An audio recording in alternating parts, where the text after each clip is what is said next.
वो जल भरने गई, यमुना जी गई, सारे घर में जितनी बड़ी जगह थी उसके पास गाय गाय, रसोई घर में नहीं छोड़ा, उसमें भी गाय, सब एकदम गाय से परिपूर्ण, गोधन। फिर कुछ बच गई, अब वो सोचने लगा कि कहाँ इनको रखूं, कहाँ इनको बना। तो ब्राह्मणी वो यमुना जल लेकर के आई, एक दो इधर फिर इधर, इतना सब उठा करके देखो गाय गाय घर में पूरे। वो दौड़ करके गया, अरे आज इतनी गाय मिल रही थी, नंद बाबा ने अपनी गिरफ्त खोल दी, जितनी गाय जिसमें इतनी गाय ले आए। अब ये बाकी की 10-5 बच गई है, तो इनको कहाँ बांधना? तो पानी को बेवड़ो, ये उतार के रखो। उसके बाद अब वो रसोई में गई, तो वहां रसोई में जाने की जगह नहीं,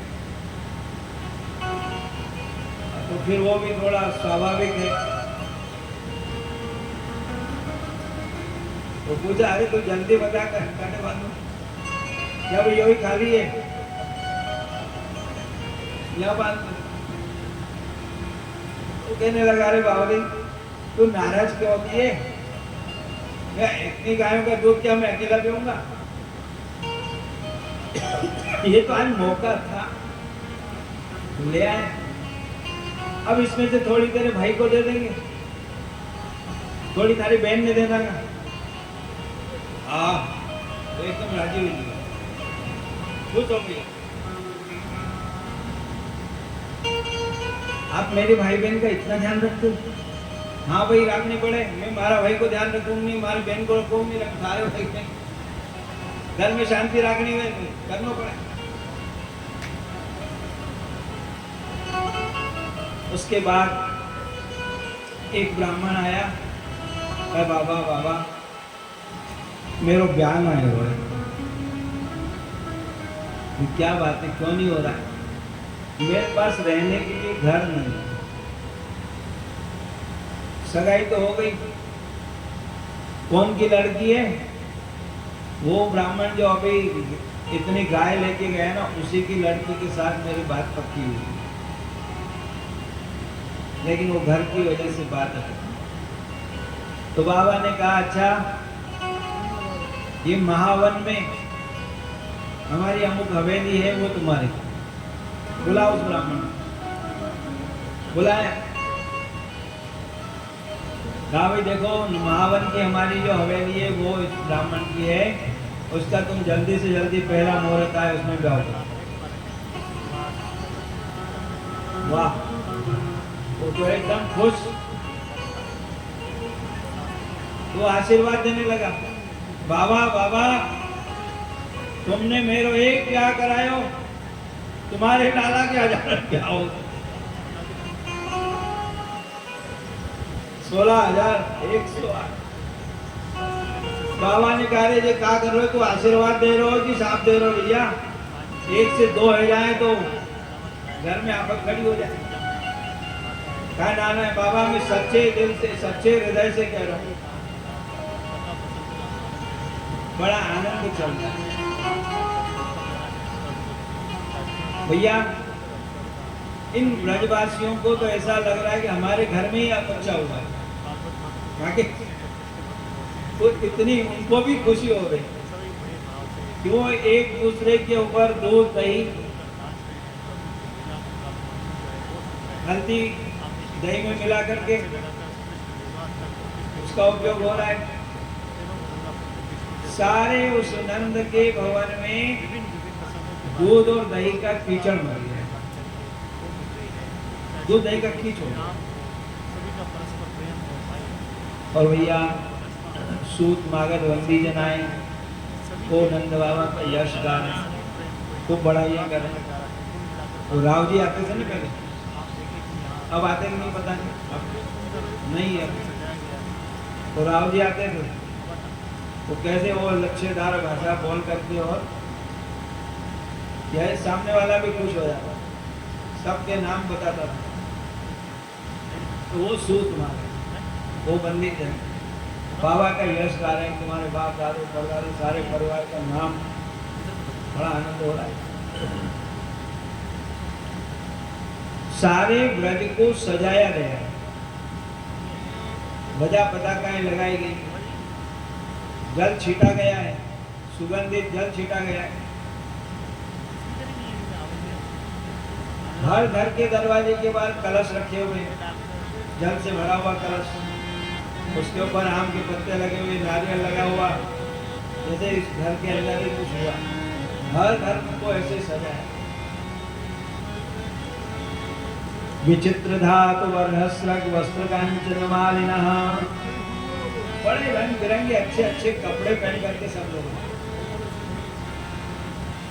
लोग अच्छे कपड़े पहन करके सज धज करके आए, क्योंकि भगवान के सामने जाना है, मंदिर में जाना है, भगवान का दर्शन करने जाना है ना, तो अच्छे कपड़े पहन करके सज करके जाना है। संसार के लोगों को खुश करने के लिए हम इतनी डिजाइन बनाते हैं, घंटों लगता है सजने में। तो साक्षात जगतपति जगदीश्वर के दर्शन करने जा रहे हैं, उनके सामने जा रहे हैं, तो जैसे तैसे चले जाए, ऐसा नहीं करना। हमारे यहाँ बंबई में एक मुखिया जी थे, पुरुषोत्तम जी, लाल बाबा का एक मंदिर है, बालकृष्ण लाल की सेवा है वहां पर, तो वहां रोज सेवा में जाते हैं, तो वहीं हमारे पास में ही रहते। उनको एक शीशी इत्र रोज लगता था, एकदम। तो उनको पूछा कि ऐसा क्यों करते हैं? अरे ठाकुर जी की सेवा में जाता हूं ना, यशोदा मैया की तरह से, मेरे शरीर से, मेरे मुख से कहीं से कोई दुर्गंध आती होगी तो लाला मेरी गोद में नहीं आएगा। बहुत अच्छा, ऐसा भाव रहना चाहिए कि मैं मंदिर में जाऊंगा, भगवान के दर्शन करने जाऊंगा, कभी लाला की इच्छा हो जाए अपने साथ चलिए।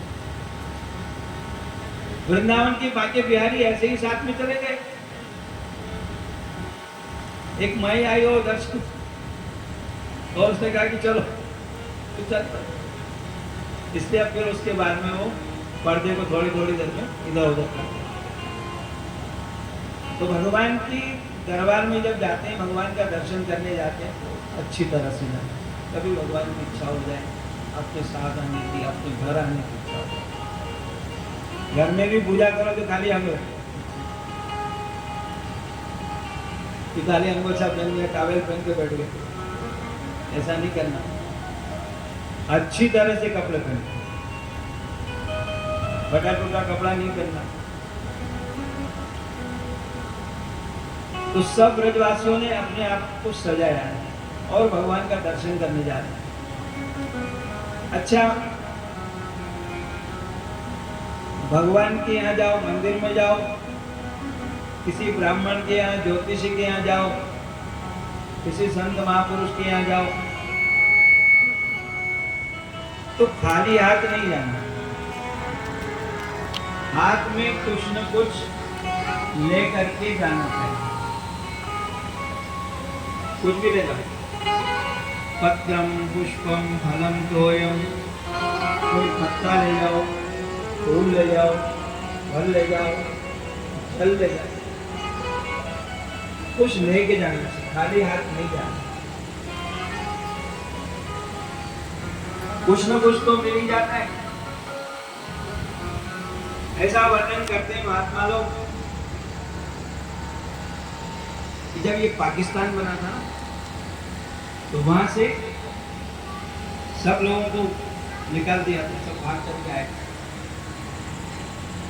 सब कुछ छूट गया था। यहाँ आने के बाद कोई परिस्थिति नहीं थी,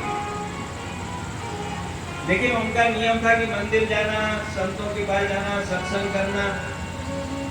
वहां भी साधु बेला आश्रम है कराची में अभी भी। तो वो संतों का दर्शन करने जाते हैं, तो जंगल से जा रहे हैं, जाते जाते जो झाड़ मिल जाए, भले नीम के पत्ते मिले तो नीम के पत्ते तोड़ ले, जो मिल जाए उसका पत्ता, क्यों खाली हाथ नहीं जाना है। तुलसी मिल जाए तो तुलसी, जो मिले वो पत्ता ले जाना बस, कोई और कुछ नहीं ले जा सकते तो पत्ता ही ले जाना। कहने का तात्पर्य यह है कि अपने हाथ में कुछ लेकर के जाना। तो सभी ब्रजवासी, सभी गोपियां कुछ न कुछ नानो पायन पाणया, कुछ न कुछ